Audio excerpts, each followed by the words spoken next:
प्रिय दर्शकों, नमस्कार। एक बार फिर से उपस्थित हूं आप सबके सामने महत्वपूर्ण ज्योतिषीय कार्यक्रम और उसके साथ कुंडली का अध्ययन। शुरू करते हैं आज का कार्यक्रम। पर सबसे पहले बात करेंगे, मेरे मन में कई बार जब कभी भी कार्यक्रम मैं बनाने बैठता हूं तो बहुत सारे विचार बनते हैं कि लोगों को ये बताऊंगा, ये भी बता दूंगा, पर जैसे कार्यक्रम बनाने लगता हूं उसी विषय पे अटक के रह जाता हूं और बहुत अच्छे अच्छे विषय कई बार छूट जाते हैं। पर आज इस कुंडली विश्लेषण का जो कार्यक्रम है और इस कार्यक्रम का आरंभ जहां से होगा वो तो पंचांग से होगा, पर मैं थोड़ी सी चर्चा यहाँ पे, चंद्रमा मेष राशि में बैठे हैं अश्विनी नक्षत्र में, मंगल भी मेष राशि में अश्विनी नक्षत्र में है। और थोड़ा ध्यान से समझिएगा कि अगर किसी जातक की कुंडली ऐसी बनी हो कि चंद्रमा मेष राशि में बैठे हों अश्विनी नक्षत्र में, अश्विनी का 4 चरण, भरणी के 4 चरण, तो 8 और एक जो है वो अंतिम इसके तीसरे नक्षत्र कृतिका कहा जाए, तो अश्विनी नक्षत्र में अगर जो जातक जन्मा होगा और अगर उस नक्षत्र के स्वामी केतु किसी भी शुभ ग्रह से दृष्ट न हो तो संतान से कमजोरी आती है। अभी थोड़े दिन पहले मैंने इनकी पत्नी की कुंडली देखी थी, वहां पे संतान के योग थे। तो कई बार व्यक्ति जो है वो बाह्य प्रभावों से, अब होता क्या है थोड़ा इसको प्रैक्टिकल समझिएगा, पति की कुंडली में संतान के योग कमजोर निकले, अब ग्रह जो है वो किसी न किसी तरीके से अपना काम तो करेगा, अगर समझदारी थोड़ी भी चूकी, समझदार नहीं हुए तो आप वही करेंगे जो ग्रह कराना चाहता है। तो जातक मतलब पति की कुंडली में संतानहीन होने का दोष लगा है। क्या बात कही मैंने? किसी भी जातक की कुंडली में अगर चंद्रमा अश्विनी नक्षत्र के हों और उसके स्वामी केतु के ऊपर किसी भी शुभ ग्रह की दृष्टि ना हो, तो इस केतु के ऊपर किसी शुभ ग्रह की कोई दृष्टि नहीं है, उल्टे इस पे शनि की पापक दृष्टि है, शनि जैसे पापक ग्रह की दृष्टि है, तो ये गड़बड़ हो गया।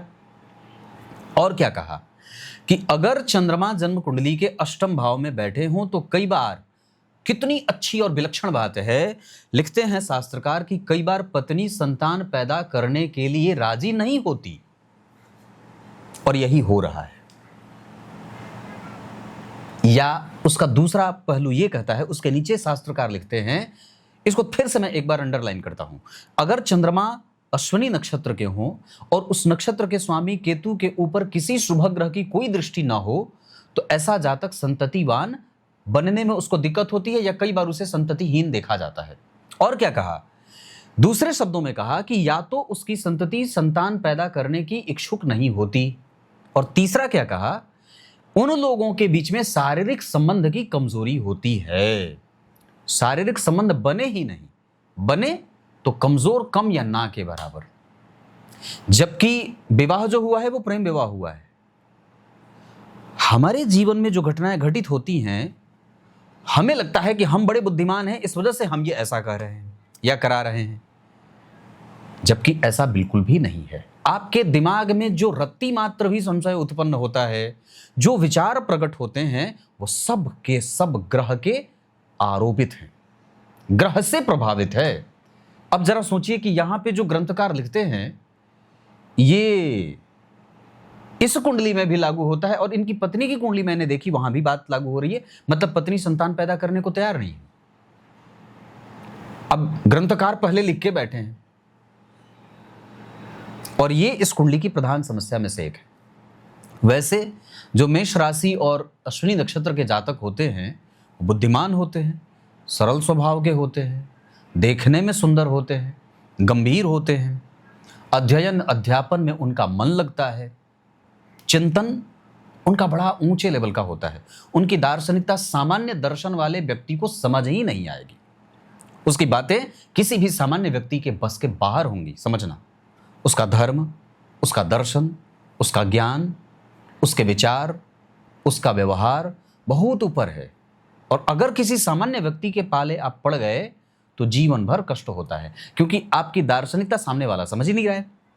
अश्विनी नक्षत्र के स्वामी केतु होते हैं जो वस्तुतः शुभ ग्रहों में गुरु की भांति होते हैं, इन्हें पाप ग्रह की संज्ञा नहीं दी गई। राहु का द्वेष है भगवान से, केतु का द्वेष नहीं है। केतु जो है वो भगवान की भक्ति में लीन रहने वाले आंतरिक ऊर्जा के प्रणेता ग्रह कहे गए हैं। वो अंदर की ऊर्जा को अंदर रख करके उसके सकारात्मक प्रभावों के जीवन में वृद्धि करने वाले होते हैं। राहु और केतु से प्रभावित व्यक्ति में दो अंतर पाई जाती है। सामान्यतः राहु वाले बाह्य भक्ति को प्रदर्शित करने वाले होते हैं, उनकी भक्ति हिलोर मारती है। केतु वाले अंदर की यात्रा करते हैं। केतु वाले जो होंगे वो मनन, चिंतन, अध्ययन, अध्यापन में अपने आप में मस्त मगन रहने वाले होते हैं। उनको बहुत ज्यादा किसी से मतलब रहता नहीं है और वो दिखावेपन से कोसों दूर रहते हैं। उनको धर्म का ज्ञान चाहिए, आध्यात्म का ज्ञान चाहिए, दर्शन भी चाहिए, ज्योतिष भी चाहिए, हस्तरेखा में भी जानना है, तंत्र मंत्र, जादू टोना, झाड़ फूक सब उनको आना चाहिए। वो सबके पीछे जाना चाहते हैं, वो सब कुछ जानना चाहते हैं, क्योंकि केतु है ना। तो भगवान, अगर ये बात ऐसी बनी है कि चंद्रमा अश्विनी नक्षत्र के बैठ रहे हैं और अगर उस केतु पे किसी भी शुभ ग्रह की कोई दृष्टि नहीं है, तो सामने वाले को पहले ही बता देना होगा कि मुझे संतान चाहिए। कई बार होता है, मेरे सामने एक नहीं ऐसी कई बातें आती हैं, कई सारी कुंडलियां मैं देखता हूं जहां लोग कहते हैं पंडित जी मुझे विवाह करना है पर संतान नहीं चाहिए। तो ये लोगों की बेवकूफियां हैं। और मैं तो एक बात कहता हूं, आधुनिक जो विचारक हैं, आधुनिक जो विचार करने वाले लोग हैं, जो बाह्य प्रभाव से बहुत ज्यादा प्रभावित है, जिनको आप वामपंथी विचारधारा कह सकते हैं, शारीरिक, जिनके लिए शरीर ही सब कुछ है, उन बेवकूफों को ना, मैं अभी बात कर रहा था शाम में ही कि जितने ये वामपंथी विचारधारा वाले लोग हैं, उन लोगों को उनके पिता की जूते चप्पल की मार नहीं पड़ी है। हाँ, हम लोगों के पिताजी पीट पीट पर के चौड़ा कर देते थे। अभी भी डांटने में देर नहीं होती, तुरंत क्लास लग जाती है। तो क्या कहा कि ये जो बाह्य प्रभाव से जो लोग प्रभावित होते हैं ना, मुझे विवाह नहीं करना है, पहाड़ों में घूमने जाना है, स्वतंत्र जीवन जीना है, विवाह का सुख भोगूंगा लेकिन विवाह नहीं करूंगा, अगर विवाह कर भी लिया तो संतान नहीं करूंगा, है ना, सबको एक दृष्टि से देखूंगा, मेरे लिए सभी धर्म बराबर हैं, पहले उनका धर्म काहे ना गोटी खा रहा हो। ये जो विचारक हैं, इन लोगों को इनके माता पिता ने बहुत अच्छे तरीके से धोया नहीं है। बहुत विचार करिएगा, ये बहुत गहरी बात है। या ये कह सकते हैं कि जितने भी लोग बहुत ज्यादा अपने आप को ऊंचा समझते हैं, हाई फाई समझते हैं, उनके माता पिता ने उनको बड़े प्यार से पाला है, कभी भी उनको चपत नहीं लगाई है। तो ऐसे लोग, यहां पे तो ये बात जमीन से जुड़ी है, सतह से जुड़ी है, क्योंकि अश्विनी नक्षत्र केतु का नक्षत्र है, ये अनुभवी नक्षत्र है, इसको हर विषय का ज्ञान है। पर कोई जरूरी नहीं कि जिसका दामन आपने थामा है वो भी उतना ही बढ़िया हो। वहां वो बाह्य प्रभावों से प्रभावित है और वो अपने आगे किसी को नहीं लगाएगा, ऐसा संभव है। बहुत मजबूती से, जोर से उन्हें हिलाने की आवश्यकता है और दाम्पत्य को मजबूत करने की आवश्यकता है, दूर जाने की आवश्यकता नहीं है। पकड़ के रखिए। अगर सामने वाला थोड़ा बहुत ऐसा कोई विचार रख भी रहा हो तो उसको खींच करके वापस लाकर अपने पास खड़ा करिए, बिठाइए, समझाइए। शास्त्र की बात घर में होनी चाहिए, गंभीर डिस्कशन होना चाहिए, धर्म की बात होनी चाहिए, पुराणों की बात होनी चाहिए, ये इसकी आवश्यकता है। तो ये रही चंद्रमा के अश्विनी नक्षत्र का प्रभाव। अब बात करते हैं इस कुंडली के पंचांग की।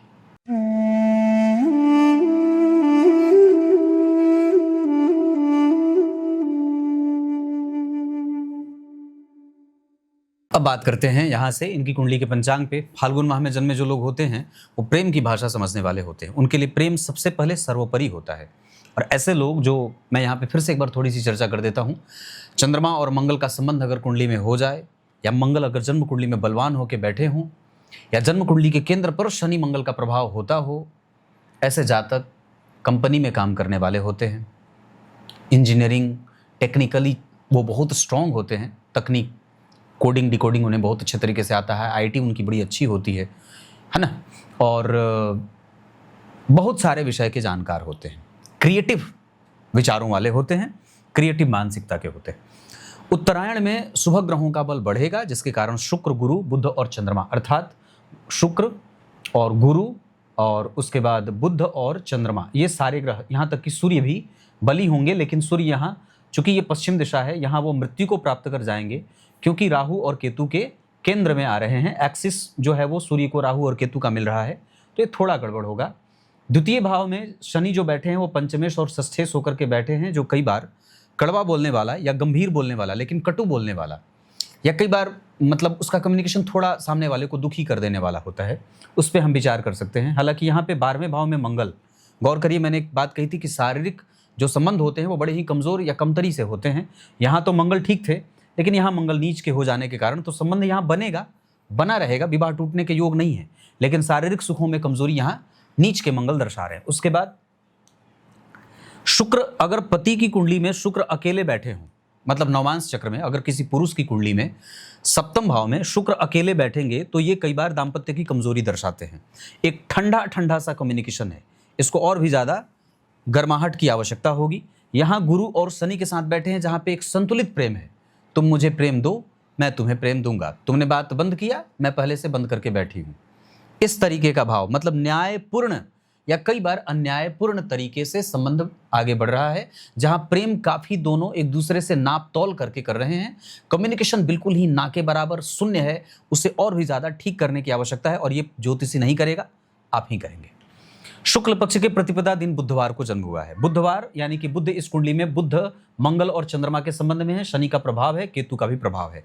मातृ पक्ष कमजोर हो रहा है, कई बार घर परिवार से लड़ करके व्यक्ति को आगे बढ़ना पड़ता है, और माता और पिता से भी वैर विरोध झेलना पड़ता है, ये भी एक कारण बन रहा है। उसके बाद शुक्ल पक्ष की प्रतिपदा तिथि के जो चंद्रमा होंगे वो पापक होंगे, और ऐसे चंद्रमा जब जन्म कुंडली के अष्टम भाव में बैठ जाते हों तो कई बार ये दूषित हो जाते हैं, माता की रुग्णता के कारक हो जाते हैं। दूसरा कि अगर ये चंद्रमा अष्टम भाव में बैठे हैं जिन पे शनि और केतु का प्रभाव होगा, तो व्यक्ति का जो घर परिवार का क्लेश है वो कई बार बढ़ा का बढ़ा रहता है, या ये कहें कि वो मानव मन हमेशा उसका परेशान रहता है, उत्तर पाने की इच्छा बड़ी ज़्यादा रहती है, वो बार बार अपने मन को मनाता है, शांत करता है, पर वापस उसी स्थिति में, स्टेटलेस वाली स्थिति में चला जाता है। दूसरा कि कई बार उसका हृदय पटल किसी भी बात को आसानी से स्वीकार नहीं करता, मन घबराया है, बेचैन है, बेतरतीब है, परेशान है, और वो लोगों को सफाई देने में ही व्यस्त है। मतलब कई बार होता है कि वो जो नहीं करता है सामने वाले को वो भी उसे बताना पड़ता है कि हाँ मैंने किया है, सामने वाले को संतुष्ट करने के लिए। तो यहाँ पे मन जो है वो बड़ा परेशान सा दिख रहा है। यहाँ पे भी केतु का प्रभाव है, तो माता को कई बार बीमारी या माता से मिलने वाली बीमारी व्यक्ति को परेशान करती है। मातृपक्ष कमजोर, माता के घर से दूर रहना पड़े, ये सब चीजें यहाँ पे दिखाई दे रही हैं। धन जो है वो एक जैसा नहीं है, या तो प्राइवेट सेक्टर से है या तो कई बार वो घटता बढ़ता सा रहेगा। मतलब हमें आमदनी बिल्कुल ही संतुलित करके रखने की आवश्यकता है कि कल को हमारी नौकरी अगर जाती है किसी भी तरीके से, है ना, तो हमारे पास एक आमदनी का एक और भी दूसरा जो है वो धनार्जन का स्रोत बना रहे। उसका कारण मैं इसलिए कह रहा हूं क्योंकि एकादशवें भाव के स्वामी अष्टम भाव में बैठे हैं, तो कई बार व्यक्ति को नौकरी से निकालने या नौकरी में कंपटीशन के कारण दो चार होना पड़ता है। हालांकि गुरु की दृष्टि इस भाव पे है तो ऐसा नहीं होगा, सुरक्षा मिलती रहेगी, पर फिर भी संभव है कि कई बार जैसे मंगल की दशा हो, चंद्रमा की दशा हो, तो ऐसा गड़बड़ ना हो, इस वजह से हमें सावधान रहना, क्योंकि कन्या लग्न की कुंडली के लिए मंगल बिल्कुल भी अच्छे नहीं होते हैं, तो ये कुछ भी करा सकते हैं। तो कल को हमारे सामने कोई आमदनी का प्रश्न चिन्ह न लगे कि हमें कहाँ से आमदनी बढ़ानी है, या कल को ईएमआई कैसे देना है, हमारा घर खर्च कैसे चलेगा, उस विषय पे आपको अभी से ही मंथन करने की आवश्यकता है। दूसरा इसका एक और कारण ये भी होगा कि राहु भी जन्म कुंडली के दशम स्थान में बैठे हैं, जब तक वो काम पे दे रहे हैं तब तक काम दे रहे हैं, जब तक छोड़ देंगे तो कई बार आपको बड़ा ही संशय में लेके चले जाते हैं। इस वजह से ये बात समझनी होगी। अश्विनी नक्षत्र के बारे में मैंने बात की, तकनीक है, धर्म है, शास्त्र है, पुराण है, अर्थ है, अनुभव है। अश्विनी कुमाराभ्याम नमः इस मंत्र का जप करना चाहिए, चिरचीटे की जड़ अपने गले में धारण करना चाहिए। स्वास्थ्य हालांकि ठीक रहता है, पर फिर भी व्यक्ति को घाव, फोड़ा, फुंसी और मानसिक कष्ट मिलता रहता है। नींद में कई बार समस्या देखने को मिलती है। विष्कुंभ योग, किंस्तुघ्न कर्ण, क्षत्रिय वर्ण और देवगण। क्षत्रिय वर्ण और देवगण के कारण कई बार व्यक्ति एग्रेशन में है, या देवगण के कारण वो समझदार भी है, सात्विकता है, शुद्धता है, विचारों में परिष्कृत स्वरूप है विचार का, तो ये सब देवगण के कारण आ जाता है। लेकिन क्षत्रिय वर्ण के कारण कई बार उसमें कर्कशता आ जाती है या राजसिक प्रभाव आ जाता है, जहां व्यक्ति अपने ऊपर भी खर्च करता है, घर परिवार, माता पिता, भाई बहन सबके ऊपर खर्च करना चाहता है, पर किसी के द्वारा कंट्रोल्ड है वो, या किसी के द्वारा रोक दिया जाता है, ऐसा भी है। अचानक हावी हो जाना, अचानक से टेम्पर लूज कर देना, बहुत जल्दी जल्दी रिएक्ट करना, ये सब क्षत्रिय वर्ण के कुछ निगेटिव प्रभाव देखने को मिल रहे हैं। तो ये पंचांग है आपका। और अब यहाँ से मैं आपकी कुंडली में ग्रह की डिग्री से थोड़ा सा परिचय करा देता हूं, जिसमें अगर बात करें तो सबसे पहले लग्न का मान 24 अंश है। ये ठीक है, बहुत अच्छा है कि हाँ, आप इसे अनुभवी लग्न कह सकते हैं। शनि 8 अंश पे बैठे हैं, जिनकी दृष्टि चतुर्थ भाव पे जाएगी, अष्टम भाव पे जाएगी और साथ ही साथ एकादशवें भाव पे जाएगी। तो गुरु और शनि दोनों का संबंध एकादशवें भाव से होगा और मंगल का भी संबंध यहां से होगा। मतलब एकादशवें भाव पे शनि की 10वीं दृष्टि, मंगल की 4थी दृष्टि और गुरु की 9वीं दृष्टि जा रही है। इसका अर्थ होगा कि इस कुंडली का एकादशवां भाव सबसे ज्यादा ग्रह की दृष्टि प्राप्त करने वाला भाव होगा, जिसका अर्थ होगा कि व्यक्ति के पास आमदनी के कई सारे सोर्स हैं और वो चाहे तो उसे बना सकता है। पर यहाँ पे कई बार उसके जीवन से आमदनी तो आएगी, आमदनी बनी रहेगी, या कई जगह से वो धन कमा रहे, पर इस दौरान उससे बड़े जो लोग हैं, माता पिता, दादा दादी, चाचा चाची, इन लोगों का आशीर्वाद उसे कम मिलता है या कमजोर मिलता है। या दूसरा, वो प्रायः अपनी महत्वाकांक्षा की अग्नि में, पूर्ति करने की अग्नि में जलता रहता है। उसके बाद गुरु जो है वो जन्म कुंडली में 16 अंश पे बैठे हैं, वक्री हैं। इनका काफी कुछ परिणाम जो है वो द्वितीय भाव से मिलेगा, जहां व्यक्ति को थोड़ी मेहनत करनी पड़ेगी। और मैं समझता हूं कि दाम्पत्य फिर भी इनका ठीक है।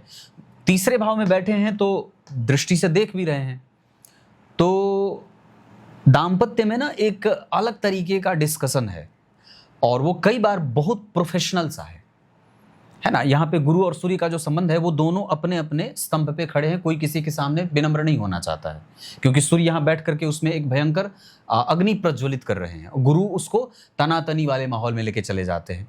तो यहाँ पे कई बार आपको दाम्पत्य का तीसरा छोटा मोटा कमजोर परिणाम मिलेगा। मतलब 25% ठीक है, पर 75% तक उसको संघर्ष में ही देखा जा रहा है। गुरु वक्री अगर नहीं होते तो थोड़ा अच्छा होता, 20 अंश से ऊपर वक्री होते तो जातक के पक्ष में ये काम कर जाता। लेकिन गुरु की दृष्टि कम से कम इस भाव पे है, तो व्यापार, रोजगार, दिनचर्या, चरित्र वगैरह का बल ठीक है। उसके बाद गुरु का प्रभाव भाग्य पे है, तो अनुभव है, धर्म में रुचि है, वेद शास्त्र ज्ञान, बड़ों का आदर, ब्राह्मणों का आदर, दान पुण्य में व्यक्ति की रुचि रहती है। तो ये सब गुरु के प्रभाव के कारण है। इस दृष्टि के बारे में मैंने बात की कि व्यक्ति के पास आमदनी रहेगी, नौकरी की सुरक्षा गुरु कर रहे हैं। उसके बाद केतु जो हैं और राहु 3 अंश पे बैठे हैं। इस दशा काल में कई बार व्यक्ति को मानसिक कष्ट होगा, नींद से संबंधित समस्या होगी, हृदय क्षेत्र परेशान रहेगा, फेफड़ा कमजोर रहता है, रक्त संचार का प्रभाव कमजोर होता है। कई बार माता से मिलने वाली बीमारी व्यक्ति को परेशान करती है, तो यहाँ पे आपको थोड़ा सावधान होना होगा। उसके बाद अगर बात करते हैं तो सूर्य 29 अंश पे है। थोड़ा विचार करिए तो 12वां भाव जन्म कुंडली में 12वें भाव के स्वामी सप्तम में आ गए, सप्तम से चले गए त्रिक स्थान में। वृश्चिक राशि के स्वामी मंगल होते हैं, चले गए अष्टम भाव में। कोई किसी से संबंध में है नहीं, न तो 12वें का संबंध 12वें से बना और न तो जन्म कुंडली में तीसरे भाव का संबंध तीसरे से बना।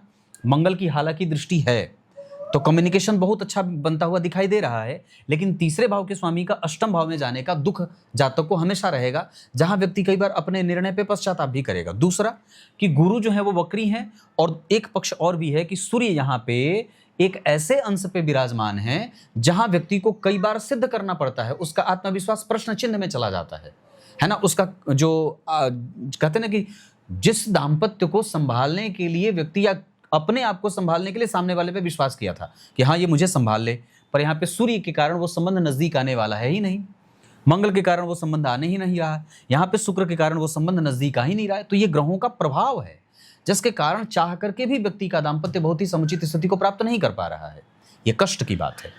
सूर्य यहाँ पे कठोरता और कई बार एक जो है वो चुप्पी सी स्थिति बना देते हैं, वहां वो बिल्कुल ही ढगल जाते हैं, मृत्यु को प्राप्त कर जाते हैं। दृष्टि है नहीं कि आत्मविश्वास का संचार होता रहे, और वो सूर्य राहु और केतु के प्रभाव में है, उनके ऊपर गुरु का प्रभाव है, तो कम से कम बैलेंस में है। लेकिन चूंकि ये द्विस्वाभाविक लग्न की कुंडली है, इस वजह से सप्तम भाव में बैठे जो ग्रह होंगे वो बाधक ग्रह कहे जाएंगे। सप्तम भाव बाधक भाव होता है, उसमें बैठा ग्रह बाधकेश या बाधक ग्रह हो जाएगा। तो सूर्य जो होंगे वो दाम्पत्य में बाधा देंगे, या अपनी दशा काल में सप्तम भाव में बैठा ग्रह वहां पे बाधक की भूमिका में आएगा, और सूर्य के कारण कई बार आत्मविश्वास, धन संपदा, धन के आने की गति, ये सब सारी चीजें जो है वो प्रभावित होंगी। यहाँ पे दाम्पत्य भी प्रभावित होगा। मतलब इसके कारण दाम्पत्य का अगर पूरा सपोर्ट मिले, पत्नी का अगर पूरा सपोर्ट मिल जाए, तो व्यक्ति और भी ज्यादा आगे बढ़ जाए। और विवाह का असली अर्थ तो यही होता है कि भाई आप आगे बढ़िए, साथ में आगे बढ़िए, साथ में आगे बढ़िए, ईश्वर को समझिए और दोनों साथ में मिलकर के मोक्ष की गति को प्राप्त करें। पर आजकल दाम्पत्य में तो लोग एक दूसरे को नीचा दिखाने में लगे रहते हैं। बात है कि नहीं है, उसकी कमजोरी दिख जाए, बस उसका कमजोर कैसे कर दिया जाए, उसको कैसे गलती उसकी पकड़ ली जाए, इस विषय पे ही व्यक्ति का दिमाग ज्यादा चलता रहता है। उसके बाद अगर बात करते हैं, चंद्रमा एक अंश पे है, इनकी दृष्टि थोड़ी भी सहूलियत वाली नहीं बन रही है। शनि जो है वो देख रहे हैं चंद्रमा को, तो शनि की दृष्टि से चंद्रमा प्रभावित हो रहे हैं निगेटिवली। मंगल जो है वो 12 अंश पे हैं, और जरा सोच के देखिए तो कन्या लग्न की कुंडली के लिए मंगल खराब होते हैं, इनकी दृष्टि जहां जहां जाएगी वहां खराबी करेगी। तो मंगल की दृष्टि एकादशवें भाव पे कमजोरी करेगी, मंगल की दृष्टि शनि पे, अब शनि और मंगल दोनों एक दूसरे को देख रहे हैं। इस अवस्था में व्यक्ति का जीवन कई बार कई लोगों के लिए उदाहरण बन जाता है। लोग आपका उदाहरण देंगे, देखो उसके साथ नुकसान हुआ, देखो उसके साथ फायदा हुआ, तो व्यक्ति जो है वो जीवन में उदाहरण बनता जाता है। ये भी बात कई बार देखने को मिलती है। फिर उसके बाद इतनी सारी बातें, मंगल 12 अंश पे, मंगल की 8वीं दृष्टि गुरु पे है, तो अब अष्टमेश अष्टम को देखे या अष्टमेश पर किसी पाप ग्रह की दृष्टि पड़ जाए या किसी शुभ ग्रह की दृष्टि पड़ जाए, वो भी नुकसान कारक है। तो यहाँ पे बहुत अच्छी बात है कि वो अपनी राशि में बैठे हैं। अगर मंगल वहां नहीं बैठे होते तो यहाँ बुध और चंद्रमा दोनों को दूषित हो जाता, प्रभाव उनका कमजोर हो जाता। पर उस भाव का स्वामी वहां बैठा है तो थोड़ा तो अच्छा है, पर वो कई बार दृष्टि में चले जाने के कारण या उसको इस अंश पे ग्रह बैठा हुआ है कि वहां वो दृष्टि डाल रहा है, तो कई बार वो कमजोरी को प्राप्त करवा रहा है। मंगल और शनि दोनों एक दूसरे को देख लिए, ये जीवन में कठिन परिस्थितियों का निर्धारक ग्रह हो जाएगा। मंगल और शनि दोनों एक दूसरे को देखने के साथ साथ दोनों एक ही भाव पे देख रहे हैं, ये भी कई बार प्रेम संबंधों को कमजोर करता है या व्यक्ति के जीवन को संशयों में लेके जाने वाला होता है। उसके बाद बुध 16 अंश पे हैं, इनकी डिग्री अच्छी है कि लग्नेश है, कम से कम उनके पास दृष्टि का बल है, तो ये द्वितीय भाव को देखेंगे तो व्यक्ति को धन बचाने वाला तो कम से कम बना देंगे। शेयर बाजार में समझ दे दें, तकनीक की जानकार व्यक्ति तकनीक का बहुत अच्छा होता है, बड़ों का आदर, कृतज्ञता, ये सब सारे गुण बुध के कारण आ जाते हैं। उसके बाद गुरु के बारे में मैंने चर्चा की, शुक्र जो है वो 6 अंश पे हैं, इनकी भी डिग्री है और ये दृष्टि डालेंगे। गुरु और शुक्र एक दूसरे को देख करके जातक को कम से कम अनुभवी तो बना देंगे। इतना तो है कि व्यक्ति की रुचि धर्म में रहेगी और वो अंततोगत्वा कई बार इस बात को सोच करके अपने आप को प्रसन्न कर लेता है कि चलो मेरे पास कुछ भी नहीं रहेगा, मेरे पास मेरी मैया हैं, मेरे भगवान हैं, मेरे इष्ट हैं, मेरा अनुभव है, मेरा धर्म है, मेरा शास्त्र है, ये सब चीजें, इस पे उसका दिमाग कई बार जाकर के टिक जाता है। जब वो एक तरीके से एक रिश्ते से उसका मन भर जाता है तो कई बार वो धर्म की शरणागति ले लेता है। ऐसी भी स्थितियां भविष्य में होते देखी जाती हैं। तो ये आपकी कुंडली में ग्रहों की बात हो गई डिग्री पे। अब बात नक्षत्र की करता हूं।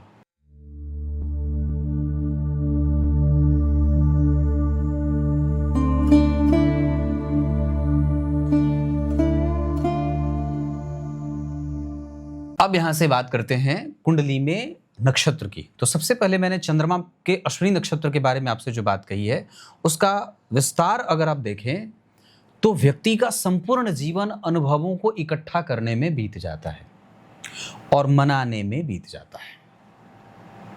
हाँ, एक तो सबसे पहले ये अश्विनी नक्षत्र मूल संज्ञक नक्षत्र है, इसमें भी व्यक्ति को सर्वाइव करने में थोड़ी बहुत दिक्कत तो आती ही है। और उसके बाद अगर बात करें मंगल की, तो मंगल अश्विनी नक्षत्र में बैठे हैं और केतु के ऊपर किसी शुभ ग्रह की कोई दृष्टि नहीं है, न तो मंगल के ऊपर, हालांकि मंगल के साथ कम से कम चंद्रमा और बुध बैठे हैं, पर सामान्यतया चंद्रमा यहाँ एकादशवें भाव के स्वामी होकर अष्टम भाव में जाने के कारण पापी भी होंगे। उनके ऊपर शनि मंगल का प्रभाव है, केतु का प्रभाव है, तो वो पापी ज्यादा हो गए। और मंगल के ऊपर किसी शुभ ग्रह की दृष्टि नहीं होने के कारण ये तो गनीमत है कि कम से कम 2 शुभ ग्रह के बीच में है, अगर इधर उधर होते तो और भी ज्यादा उनका नष्ट होना स्वाभाविक था, लेकिन मंगल को बुध और चंद्रमा ने बचाया है। उसके बाद बुध जन्म कुंडली में भरणी में है, तो व्यक्ति के पास अनुभव बहुत गंभीर विषय का, बहुत बारीक अनुभव जीवन का होता है। वो भविष्य में घटने वाली घटनाएं बहुत आसानी से जान जाता है। रुचि जो ज्योतिष के प्रति है वो इसी वजह से है ना, क्योंकि शनि की दृष्टि बुध पे है और बुध अष्टम भाव में बैठे हैं। बुध गणेश जी हैं और गणेश जी ज्योतिषी हैं, है ना, ये भी बात है। तो क्या कहा कि ये बुध हो गए। उसके बाद गुरु ज्येष्ठा नक्षत्र में आ गए। अब यहाँ पे ग्रह का संघर्ष बढ़ गया कि व्यक्ति का जो सकारात्मक व्यवहार है वो लोगों के सामने आएगा ही नहीं। क्यों नहीं आएगा? क्योंकि ज्येष्ठा में है, संघर्ष उसका बढ़ गया। और पहले ही शनि द्वितीय भाव पे, मंगल द्वितीय भाव पे, राहु द्वितीय भाव पे। जरा ध्यान से देखिए तो राहु की दृष्टि मंगल की दृष्टि, शनि पहले ही बैठ गए, तो जन्म कुंडली के द्वितीय भाव पे शनि मंगल राहु केतु का संबंध और जन्म कुंडली के एकादशवें भाव पे शनि मंगल राहु केतु का संबंध, ये गड़बड़ हो गया। मतलब लाभ और धन दोनों शनि मंगल राहु केतु के संपर्क में आ गए। इस वजह से धन और लाभ दोनों बहुत है भी, और उसको आपको समायोजित करके सुनियोजित करके खर्च करना भी है, नहीं तो वक्त पड़ने पर आपके पास कोई भी नहीं रहेगा। आज का निवेश कल व्यर्थ न हो वक्त पड़ने पर, इस वजह से अपने आप को बहुत सुरक्षित करके आगे बढ़ने की आवश्यकता है। धन एक ही भाव पे ना शनि मंगल राहु केतु की दृष्टि पड़ जाती है, बड़ा अच्छा नहीं होता है। वहां पे आपको दाम्पत्य भी बड़ा सोच समझ करके चलाना पड़ता है। परिवार और कुटुंब भी एक वक्त पे आपके साथ नहीं आते। दाम्पत्य भी बड़ा तिरतिरा सा रहता है, पतला पतला सा संबंध वहां पे भी रहता है। तो ये एक गड़बड़ी है। उसके बाद गुरु ज्येष्ठा नक्षत्र में हो गए, वहां वो अपना संघर्ष झेल रहे हैं। बुध उस भाव के स्वामी होकर अष्टम में चले गए। बुध और गुरु का कोई प्रत्यक्ष संबंध बन नहीं रहा है। इस वजह से लोग आपकी कृतज्ञता को स्वीकार नहीं करेंगे। लोगों के लिए आपने जो किया है या जो करेंगे उसका बहुत ज़्यादा दिन तक असर नहीं रहेगा। वो वक्त पड़ने पे लोग भूल जाएंगे, या उसकी कोई काट या कोई उसकी जो है ना वो एक उत्तर वो ढूंढ के पहले से रख लेंगे। इस वजह से थोड़ा संतुलित होना होगा। उसके बाद शुक्रदेव कृत्तिका नक्षत्र में है। यहाँ एक तरफा व्यय है, एक तरफा जिम्मेदारी आपको ही निभाना पड़ रहा है ना। अनुभव आप देख रहे हैं, और आपके ही धन पे सामने वाला आराम कर रहा है और आप पे ही वो चला भी रहा है। ये वाली बात शुक्र के कारण, कृत्तिका नक्षत्र के कारण होगा। और उसके बाद शनिदेव जन्म कुंडली में स्वाति में है, व्यय है शनि राहु का। धर्मशास्त्र का ज्ञान भी है, यहाँ पे शनि राहु के कारण ऐसा नहीं है। तो ये सारी बातें, राहु मृगशिरा में, केतु मूल में, तो राहु तो फिर भी ठीक बैठे हैं, फोकस रहता है व्यक्ति के कारोबार में, ऐसी कोई दिक्कत नहीं आती है। हालांकि इस कुंडली में कई बार व्यापार के योग भी लगे हुए हैं, तो कल को अगर व्यक्ति चाहे तो कोई भी व्यापार कर सकता है अपने विषय में जहां पे वो पढ़ाई पूरी करके बैठा है। नवमांश चक्र में चंद्रमा भरणी नक्षत्र में है। पत्नी के आने के बाद प्रोफेशनली ग्रोथ बहुत अच्छा होता है। सूर्य जन्म कुंडली में नवमांश चक्र में रेवती में है, वहाँ पे ससुराल वालों का प्रभाव भी कई बार आपको प्रभावित कर रहा है। मंगल जन्म कुंडली में आश्लेषा में है, वहाँ पे आपको कई बार मानसिक शांति के लिए संघर्ष करना पड़ता है। हर बार आपको ही सुलह करने के लिए आगे आना पड़ेगा। बुध जन्म कुंडली में उत्तरा फाल्गुनी में है, यहाँ पे वो कई बार थोड़े, हालांकि ठीक बैठे हैं, कोई दिक्कत नहीं है, संबंध टूटने की स्थिति में नहीं है, पर बहुत ही बैलेंस्ड है। उसे और भी ज़्यादा बेहतर और गाढ़ापन संबंधों को दिया जा सकता है। जितनी बार आप मन को शांत करना चाहते हैं, जितनी बार आप अपने आप को प्रेमी सिद्ध करना चाहते हैं, उतनी बार पता चलता है कि आप उतने ही दूर बैठे हैं, है ना। तो ये सब चीज़ें दिखाई दे रही हैं। अष्टक वर्ग के आधार पर व्यक्तित्व तो बहुत अच्छा है। वाणी पे काम करने की आवश्यकता है। अपने आप को और भी ज़्यादा शांत करिए। गंभीर बोल रहे हैं पर उसमें कड़वाहट है, उसको ठीक करना होगा। जल्दबाजीपन की प्रवृत्ति है। संबंधों को लेकर आप बहुत ज़्यादा जो है वो विचार तो करते हैं, पर सामने वाला उस तरीके की एनर्जी प्रस्तुत नहीं कर रहा है, या कई बार आप में ही लोग कमज़ोरी निकाल देते हैं, और कई बार उसका कारण होता भी है ना। ये शनि मंगल जो है वो व्यवहार को व्यवहार कुशल बनने नहीं देते, कोई ना कोई ये खोट रह जाती है। तो सब कुछ करा करके आएंगे और अंतिम में आकर के लगेगा ओह मैंने सही में ये गलती तो कर दी थी। तो 75% आपने अपनी एनर्जी अच्छाई के लिए डाली थी, पर 25% के लिए बहुत गंभीर ब्लंडर हो जाता है, जिसके कारण कई बार व्यक्ति को नुकसान उठाना पड़ता है। तो ये सब चीज़ें दिखाई दे रही हैं। उसके बाद अगर बात करते हैं तो कम्युनिकेशन बहुत बेहतर बनाने की आवश्यकता है, वहाँ पे बहुत ही गड़बड़ी है। तो मैं उसको भी ये बात कहूँगा कि नहीं, व्यक्ति को और ज़्यादा सिंपल बनने की आवश्यकता है, सोबर बने, और भी ज़्यादा अपने आप को सिद्ध करें, और भी ज़्यादा अपने ऊपर काम करने की आवश्यकता है। घर परिवार में सुख शांति का माहौल बना रहे, इस वजह से चतुर्थी का व्रत, गणेश जी की पूजा और वास्तु की शांति अपने घर में कराएं। ब्राह्मणों का आवागमन होता रहे, घर में पूजा पाठ होता रहे, इसका भी ध्यान रखना होगा। और उसके बाद इस कुंडली में यश मान पद प्रतिष्ठा है, इसमें कोई दो राय नहीं है कि व्यक्ति बहुत अच्छे विचारों का है, गंभीर विचारों का है। उसके बाद नौकरी और व्यापार में से नौकरी ज़्यादा अच्छी है, व्यापार दूसरे नंबर पे जरूर किया जा सकता है, क्योंकि दशमांशा चक्र में जितने भी ग्रह हैं वहाँ पे चंद्रमा बुध, सूर्य, मंगल, गुरु, शनि आदि जितने हैं, शुक्र, ये सारे ग्रह व्यापार की तरफ इशारा कर रहे हैं। तो कल को आप चाहें तो व्यापार जरूर कर सकते हैं। जैसे राहु की दशा में भी व्यापार किया जा सकता है। उसके बाद बुध की दशा, शुक्र की दशा, गुरु की दशा, शनि की दशा, ये सारे ग्रह व्यापार कराने वाली स्थिति में लेके जा रहे हैं। तो आप चाहें तो व्यापार भी कर सकते हैं, साइड में व्यापार कर सकते हैं। उसके बाद अगर बात करते हैं तो कंसंट्रेशन बिल्कुल ही ठीक नहीं है, उसे ठीक करना होगा। नींद अच्छी लें, इस पे फोकस बढ़ाकर रखने की आवश्यकता होगी। उसके बाद आगे बढ़ते हैं तो कंसंट्रेशन पे काम करना है। ससुराल वालों का हस्तक्षेप बहुत ज्यादा ना हो, या कई बार उनका हस्तक्षेप दाम्पत्य को खराब कर सकता है। अगर वो नहीं है तो भगवान की बड़ी कृपा है, क्योंकि अगर वो होगा तो और भी ज्यादा मानसिक शांति और आपकी क्रिएटिविटी पे प्रश्न चिन्ह लग जाएगा। विवाह और दाम्पत्य जो होता है ना, वो एक दूसरे के साथ आगे बढ़ने का है। और कोशिश पहले नंबर पे करें कि आपके और आपके पति और पत्नी के बीच का जो संबंध है वो आप ही को ठीक करना है। किसी दूसरे को बीच में लाने की कोई आवश्यकता नहीं है। इसको आप टेबल पे बैठ करके बहुत ठंडे दिमाग से एक दूसरे की बात को स्वीकार करके आगे बढ़ाया जा सकता है। उसके बाद नवम भाव की जो स्थिति अष्टक वर्ग में बन रही है, वहाँ पे कम्युनिकेशन की कमजोरी है। सामने वाले को लगता है कि वो ज़्यादा अनुभवी है और आपको लगता है कि आप अनुभवी हैं। इस बीच में तनातनी बढ़ जाती है। या कई बार शुक्र के कारण व्यक्ति का दाम्पत्य, परिवार, नौकरी, हालांकि यहाँ पे शुक्र जो है वो बहुत अच्छी स्थिति में है, तो व्यक्ति के जीवन में सांसारिक सुख और धर्म का, ज्ञान का अनुभव बहुत अच्छा होता है। उसे बहुत सारे, इसमें शुक्र का प्रभाव बहुत अच्छा कहूँगा। सामाजिकता ठीक है, पर प्रोफेशनली वो बहुत ज़्यादा स्ट्रांग है। तो इस मामले में कि व्यक्ति का फोकस अपने कारोबार को लेकर के बहुत व्यवस्थित है और कारोबार में ऐसी कोई दिक्कत वाली बात नहीं है, पर फिर भी हमें थोड़ी बहुत आवश्यकता जरूर पड़ेगी भविष्य के कंपटीशन को देखते हुए। उसके बाद ये कुंडली अपने जिम्मेदारियों को निभा रही है, पर समाज के प्रति और भी जो जिम्मेदारी है उसको निभाने की आवश्यकता है। उसमें थोड़ी सी दिलचस्पी कम दिखाई दे रही है। एकादशवें भाव के स्वामी अष्टम भाव में बैठ रहे हैं, तो हो सके तो आपको गौ सेवा, धर्म पालन, मंदिर की सेवा, मंदिर का प्रभाव, मंदिर का देख रेख, ये सब में भी अपनी दिलचस्पी जगानी चाहिए। गौ सेवा में धन जाए, वृक्षारोपण में जाए, जल की बर्बादी में ना जाए, ऐसी चीज़ों पे भी आप मतलब सामाजिक क्षेत्रों से जोड़ करके धन को खर्च करने की आवश्यकता है। हालांकि ये कुंडली ऋण में नहीं रहेगी और ये कुंडली अपने जिम्मेदारी को जितना उसको मिला हुआ है उसको बहुत अच्छे तरीके से निभाने में सफल होगी, इसमें भी कोई दो राय नहीं है। उस दशा काल में जिसमें हमें स्वास्थ्य पे विशेष ध्यान देना है वो रहेगी चंद्रमा, राहु और केतु की दशा में हमें अपने स्वास्थ्य, विशेषतः फेफड़ों का ध्यान रखना होगा, हृदय क्षेत्र का ध्यान रखना होगा, हार्ट पेशेंट ना हो जाए वक्त के हिसाब से, इसका ध्यान रखना होगा। बाकी ये कुंडली अपनी गंभीरता के कारण एक अच्छी आयु प्राप्त कर लेगी। हड्डी और दांतों से संबंधित समस्या भी इस कुंडली में परेशान कर सकती है। कम्युनिकेशन ठीक है, स्पाइनल से संबंधित कोई समस्या नहीं होगी। हालांकि इस कुंडली में कई बार जांघ और कमर के नीचे के हिस्से में भी परेशानी होते हुए देखी जा सकती है। उसके कारक शुक्रदेव के कारण ये बात मैं कह रहा हूँ। भवन, भूमि, वाहन के लिए मंगल, शनि, शुक्र, सूर्य, गुरु और चंद्रमा, बुध, ये सब आपके पक्ष में निर्णय देंगे। जबकि राहु, केतु कई बार भवन भूमि से संबंधित क्षेत्रों में गड़बड़ी दे सकते हैं, या उस दौरान भवन, भूमि, वाहन से संबंधित लिया गया कोई भी निर्णय थोड़ा परेशान करने वाला हो सकता है।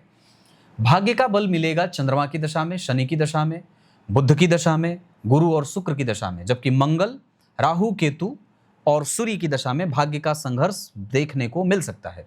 होरा चक्र के आधार पर बुध और शुक्र की दशा में मानसिक शांति मिलेगी। जबकि चंद्रमा, गुरु, राहु, केतु, शनि, मंगल और सूर्य की दशा में मेहनत करके धन कमाने की स्थिति बनेगी। अभी मंगल की दशा है, इरिटेशन ज़्यादा रहेगा, घबराहट, बेचैनी, जल्दबाजीपन की प्रवृत्ति, ये सारी चीज़ें अभी मंगल की दशा में हावी रहती हैं। उसमें भी अभी 2026 के दिसंबर तक किसी भी मजबूती से निर्णय को लेने में, कोई भी निर्णय जो जल्दबाजी में आप लेना चाहते हैं उसमें संतुलन बनाए। बहुत जल्दी मेरा काम हो जाए, इस पे संतुलन बनाए, अपनी बारी का इंतजार करें। दूसरा, व्यवहार कुशल थोड़ा होना होगा, क्योंकि राहु की दृष्टि है। हमारा व्यवहार हमारे लिए अच्छा है और हम निश्चित रूप से अपने आप को सही मानते हैं और सही हैं भी, पर कई बार आपको बैलेंस बनाने के लिए कई बार अपने आप को बुद्धिमान सिद्ध नहीं करना होता है, बेवकूफ़ बन जाना भी आवश्यक होता है। सामने वाले को जगह दे दीजिए, उसको सुन लीजिए, उसके बाद हाँ में हाँ मिलाने में कोई फर्ज नहीं है, कोई हर्ज वाली बात नहीं। आप आराम से उसे स्वीकार करिए। आपका हृदय, आपके अंदर का देवता बैठा है और उसे पता है कि आप कितने सही और कितने गलत हैं। तो सामने वाले को सुन लेने में और उसकी बात को स्वीकार कर लेने में कोई, मुझे नहीं लगता है कि कोई नुकसान वाली बात है। खास करके अगर दाम्पत्य पे हो, परिवार को साथ लाने पे हो, मित्रता को निभाने की हो, धन बचाने को लेकर के हो, तीर्थ को हो, दर्शन को हो, ऐसी अवस्था में तो हम जरूर ही सामंजस्य कर सकते हैं और करना चाहिए। उसका कोई दोष नहीं लगता है, वो बहुत अच्छी बात है। आप इकट्ठा करने के लिए अगर सामंजस्य कर रहे हैं तो बहुत अच्छी बात है। बिखर जाने के लिए सामंजस्य नहीं करना चाहिए, है ना। इतनी सारी बातें। चंद्रमा अश्विनी नक्षत्र में है, अश्विनी नक्षत्र में दान करना सही रहेगा। धन इस कुंडली में सर्वथा है, इसमें कोई दो राय नहीं है कि व्यक्ति अपने जीवन में न्याय कर जाएगा। और इसमें जरा भी संदेह नहीं है कि बुध और शनि या जन्म कुंडली का दूसरा भाव आपको सुरक्षा प्रदान कर रहे हैं। इस वजह से आपके पास धन निरंतर रहेगा। इस कुंडली में धन की समस्या नहीं होगी। अपने नाम पे ही धन इकट्ठा करने की कोशिश करें, किसी दूसरे के नाम पे धन इकट्ठा करने से ज़्यादा बेहतर होगा आप अपने नाम पे धन इकट्ठा करें। संतति का योग इस कुंडली में 2027 के करीब में भी है और एक योग 2026 के दिसंबर के बाद भी बन रहा है, तो इस पर जरूर फोकस बना करके रखने चाहिए। दिन के हिसाब से इस कुंडली में शनिवार और शुक्रवार का दिन बहुत अच्छा रहेगा। मकर और वृष राशियां इस कुंडली के लिए बहुत अच्छी रहेंगी। कर्क, वृश्चिक और मीन वालों से शत्रुता बिल्कुल भी ना करें, इनके साथ मैत्री करके रखें, बहुत ज़्यादा नुकसान हो जाएगा इनके साथ शत्रुता करने से। दूसरा, अंक आपकी कुंडली के लिए 4 और 7 बहुत अच्छे रहेंगे। इतनी सारी बात।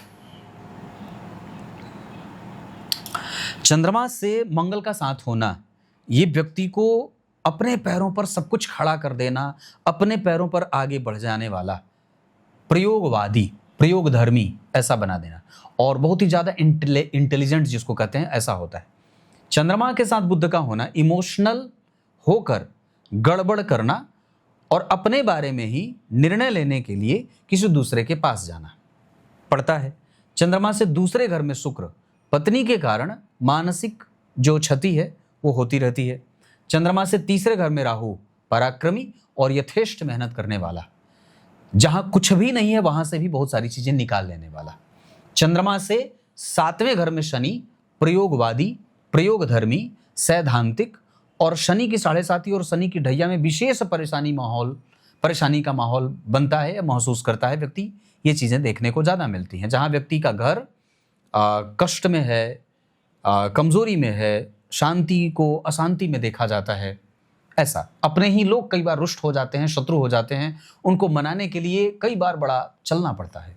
चंद्रमा से 6वें घर में गुरु, लोग आपको जिद्दी कहेंगे, नासमझ कहेंगे, लापरवाह कहेंगे और झक्की कहेंगे, कई बार तो बेईमान भी कह दें, या आप लाख कर जाएंगे पर उसकी बात कभी आपको या लोगों को समझ में नहीं आएंगी, है ना।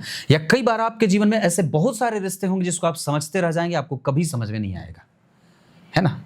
तो ये भी होता है जहां कई बार लोग आपसे ये शिकायत करेंगे कि ये मेरा छोड़ करके सबका है। तो ये सारी चीजें चंद्रमा से गुरु षडाष्टक में होते हैं तो व्यक्ति को झेलना पड़ता है। या दूसरा, आपको हर बार अपने आप को सिद्ध करना पड़ेगा कि हाँ देखो मैं ऐसा नहीं हूं, पर हैं आप, या आप हैं पर आपको सिद्ध करना पड़ रहा है। चंद्रमा से केतु कंफ्यूज है, भ्रम में है, स्पष्ट चीजें हो ही नहीं रही हैं, क्या करना है ये खुल करके सामने नहीं आता है। चीजें, एक चीज जो बिगड़ी है उसके कारण 10 चीजें लटकी पड़ी हैं। ये करियर में भी देखने को मिल रहा है, ये व्यापार में भी देखने को मिल रहा है, ये दाम्पत्य में भी देखने को मिल रहा है ना, ये संबंधों में भी देखने को मिल रहा है कि एक चीज लटकी है जिसके कारण बहुत सारा काम रुका हुआ है। तो ये लगभग रहता है। गणेश जी की पूजा करिए, गणपति अथर्वशीर्ष का पाठ करिए, काल भैरव स्तोत्र का पाठ करिए, बजरंगबली के 12 नामों का जप करिए 12 बार, सूर्य को अर्घ दीजिए 12 बार, सूर्य को अर्घ दीजिए 12 बार, जल गिराइए और 12 बार दंडवत प्रणाम करिए, है ना। इतनी सारी चीजें मैंने जो बताई हैं। अब उसके बाद मैंने इतना बताया, अब और भी क्या चीज बच सकती है इस कुंडली में। दशमांसा चक्र में जो बात बन रही है वहां पे चंद्रमा और शुक्र और उसके साथ आपकी कुंडली में बुध और शनि, ये बहुत अच्छी स्थिति है। दशमांसा चक्र इस कुंडली का बहुत अच्छा बना है। जैसे बुध, यहाँ गुरु, शनि, शुक्र, चंद्रमा, ये बहुत अच्छे हैं। एनर्जी, रिसर्च बहुत अच्छा, मतलब काम को लेकर के व्यक्ति में कोई ऐसी नुकसान वाली बात नहीं है। और वो बाहरी कंपनी, विदेशी कंपनी या भारतीय कंपनी कहीं पे भी काम करने वाला होता है और बहुत अनुभवी होता है। दशमांसा चक्र में लग्न के अधिपति का 12वें भाव में जाना और गुरु के साथ होना मतलब एक बेहतरीन संतुलन है। या आप इसको ऐसा भी कह सकते हैं कि वहां जितना न्याय मिलना चाहिए व्यक्ति को मिल रहा है। तो जो कमजोरी होगी अगर करियर में कल को, तो वो विश्वव्यापी होगी, वो हमारे लिए नहीं होगी। मतलब व्यक्ति शीर्षस्थ तो होता है, कल को अगर उसकी नौकरी पे कोई ऐसा प्रश्न आता भी है तो उसमें कई बार गुरु और शनि उसकी सुरक्षा कर जाएंगे। और यहाँ जो शुक्र हैं वो बेहतर गाइड करने वाले मिल जाते हैं, लोगों का सुख मिल जाता है, अनुभव बहुत अच्छा हो जाता है, अपने एक्सपीरियंस से व्यक्ति अपनी नौकरी बचा जाता है। तो ये दशमांसा चक्र बहुत अच्छा, मतलब मैं इस कुंडली को 100% दूंगा करियर के मामले में। व्यक्ति का फोकस बहुत अच्छा, अपने काम को लेकर के वो संजीदगी से मेहनत करने वाला होता है, बहुत सीरियसली उसमें सफल भी होता है। दशमांसा चक्र में यहाँ पे गड़बड़ है। नवमांसा चक्र में यहाँ एक ठंडाई देखने को मिल रही है। यहाँ मंगल का प्रभाव कमजोर है, मतलब मंगल की दशा, चंद्रमा की दशा और उसके बाद शनि राहु की दशा में कई बार दाम्पत्य ज्यादा नुकसान करेगा। मंगल की दशा चल रही है, उसके बाद राहु आएंगे, यहाँ भी मानसिक शांति भंग होगी। उसके बाद जो शनि आएंगे तो शनि की दशा में थोड़ा बहुत न्याय होता दिख रहा है, हालांकि वहां पे आप कई बार अकेले हो जाएंगे। यहां केतु को और राहु में से केतु यहां बैठ करके कई बार मतलब लोगों को आपके बारे में गलत एक बिहेवियर सेट हो जाता है। यहां सूर्य हैं जो कई बार आपको व्ययात्मक स्थिति में लेके चले जाते हैं कि व्यक्ति का बहुत सारा जो है वो एनर्जी, उसका धन दूसरों को खुश करने में ही लग रहा है, और कई बार ये अपने माता पिता भी हो जाते हैं। उसके बाद यहाँ पे गुरु हैं, ये संघर्ष में देखे जा रहे हैं। ऐसा इसलिए क्योंकि इनके ठीक पीछे शनि मंगल राहु केतु का प्रभाव है। तो गुरु जो चतुर्थ भाव के स्वामी है, जो मानसिक सुख है, वो जहां बैठे उसके ठीक पीछे शनि मंगल राहु केतु का प्रभाव गुरु को और चतुर्थ भाव को दोनों को प्रभावित कर रहा है। इस वजह से कई बार व्यक्ति का गृह क्लेश बढ़ा हुआ सा महसूस होता है। तो गुरु में शनि, गुरु में राहु, गुरु में मंगल, गुरु में चंद्रमा, गुरु में बुध, जब कभी ये आएंगे ना तो कई बार व्यक्ति को बड़ा कष्ट देते हैं। तो ये भी एक कष्ट वाली बात है। और इतनी सारी बातें, रत्न जीवन पर्यंत इस कुंडली में अगर बनेगा तो वो मंगल का तो बिल्कुल भी नहीं, बुध का रत्न भी मैं नहीं कहूंगा, पर बुध का रत्न पहन सकते हैं, काफी हद तक बुध का रत्न पहन सकते हैं और एक पुखराज पहन सकते हैं। सामान्यतया बजरंगबली की पूजा इस कुंडली को निश्चित रूप से करनी चाहिए। इसमें कोई दो राय नहीं है कि कुंडली अपने लिए बहुत अच्छी है, पर वो दूसरों के लिए अच्छी नहीं है ना। मैं अपने लिए बहुत अच्छा हूं, पर मेरी अच्छाई तब अच्छी कही जाएगी जब मैं दूसरे के लिए भी उतना ही अच्छा हूं। तो कई बार आपके संबंध जो है, बहुत गंभीर बात है, वो आरंभ में 100 होता है, बाद में घटता घटता घटता घटता वो 0 पे आ जाता है। किसी के साथ, ये पत्नी के साथ भी हो रहा है, ये मित्र के साथ भी हो रहा है, ये माता पिता के साथ भी हो रहा है ना, कि आप हर बार 100 देते हैं आरंभ में, पर आपको मिलता 0 है। तो ये इस कुंडली का संक्षेप है। तत्वतः यहां शुक्र अच्छे नहीं है, यहां केतु अच्छे नहीं हैं, यहां गुरु शनि अच्छे नहीं हैं, और यहां पे तो सब कुछ ठीक है, यहां पे तो ऐसी कोई बात नहीं है। तो मैं समझता हूं कि ये बहुत अच्छी बात है ना। इतनी सारी बातें हैं। तब तक के लिए इजाजत दीजिए, कल किसी और अन्य कुंडली के साथ उपस्थित होंगे। अभी मंगल की दशा है, जितना ज्यादा हो सके शांत रहना है, निर्णय तुरंत आ जाए इसकी जल्दबाजी बिल्कुल भी नहीं करनी है, पेशेंस रखने की आवश्यकता है हर एक जगह पे। नौकरी बदलना हो, आप मंगल, बुध, केतु, इन सबकी दशाओं में नौकरी बदलने की स्थिति में जा सकते हैं। चंद्रमा की दशा हो, गुरु की दशा हो, शनि की दशा हो, इसमें आप कोई भी कारोबार अपना स्वतंत्र शुरू कर सकते हैं। दशमांसा चक्र तो चिल्ला चिल्ला करके ये बात कह रही है कि आप आराम से अपना काम उठाइए, कोई दिक्कत नहीं है। गुरु और शनि का न्याय योग आपकी कुंडली में बहुत अच्छा बना हुआ है। एक बात और है, लग्न के स्वामी का अष्टम भाव में जाना जीवन को कई बार कष्ट में लेके जाता है। उसके बाद धन भाव के स्वामी का भाग्य में जाना, पर गुरु से दृष्ट होना, व्यक्ति के पास धन हमेशा रहेगा। तृतीय भाव के स्वामी का अष्टम में जाना, एक तरफा आपको अपनी समस्या झेलनी है, कोई आपके साथ खड़ा नहीं होगा, है ना। उसके बाद क्या कहते हैं, बुध चतुर्थ भाव के स्वामी जन्म कुंडली में तीसरे में गए, ये संघर्ष में है क्योंकि इनके ठीक पीछे शनि मंगल हैं। इस वजह से आपको अपनी ही शांति जो आपके हिस्से की है उसको ही प्राप्त करने के लिए आपको अपने आप को ही आपका आई कार्ड दिखाना पड़ता है, जिस पे आपका अधिकार है वो कई बार दूसरे के हिस्से में चला जाता है। पंचम भाव के स्वामी द्वितीय भाव में हैं, ये एक तरीके से ठीक हैं पर उतने ज़्यादा नहीं, इनको और भी ज़्यादा ठीक होना था। छठवें भाव के स्वामी हैं, कंपटीशन है, संबंध में रुग्णता है, वाणी में कठोरता के कारण या कई बार सत्य बोल देने के कारण लोग आपके शत्रु हो जाते हैं। सप्तम भाव के स्वामी तीसरे में हैं, तो एक तरफा व्यक्ति का सिद्धांत काम करता है। सामने वाले को जल्दी से एक्सेप्ट कर लेना या उसकी बात को स्वीकार कर लेना बड़ा आसान नहीं होता है। ये व्यक्ति का स्वभाव ही ऐसा होता है कि वो अपने ही आप को सत्य सिद्ध मान लेता है, या उसे लगता है कि जो वो कर रहा है वो बिल्कुल सही कर रहा है, सामने वाले को वो जगह थोड़ा कम देता है। तो इसको ठीक करने की आवश्यकता है। हम सामने वाले को सुनेंगे, समझेंगे और उसके हिसाब से भी कई बार चलेंगे। अष्टम भाव के स्वामी का अष्टम में बैठना आयु लेकिन कष्ट के साथ, थोड़ा बहुत मानसिक तनाव, या कई बार अपने सिद्धांतों पे आप जीना चाहते हैं पर उसके साथ समझौता करना पड़ेगा। चोट चपेट की घटनाएं, लेकिन आयु अच्छी है। पहाड़ से भी गिर जाए व्यक्ति तो कुछ होगा नहीं, और ऐसा हुआ भी होगा। नवम भाव के स्वामी का नवम में बैठना, धर्म भाग्य वक्त के हिसाब से व्यक्ति की दिलचस्पी धर्म में बढ़ती है। दसम भाव के स्वामी का अष्टम में जाना, अपने कर्मों से, अपने मेहनत से व्यक्ति सफल होता है, उसमें किसी का कोई सहयोग उसे कभी भी प्राप्त नहीं होगा। एकादशवें के स्वामी का अष्टम भाव में जाना, आरंभ में छोटी नौकरी से शुरुआत, बाद में बहुत ऊंचे पद पे जाना, अभी आगे प्रमोशन और भी हो सकता है। एकादशवें के बाद 12वें भाव के स्वामी का जन्म कुंडली के सप्तम में आना, जिम्मेदारी दूसरों की भी व्यक्ति को निभानी पड़ेगी। दे आप रहे हैं, मालिक वो बना हुआ है। ये भी इस कुंडली की एक बड़ी समस्या है। कुछ इसी तरीके से आज के इस कुंडली विश्लेषण के कार्यक्रम का समापन करते हैं। तब तक के लिए बहुत बहुत नमस्कार।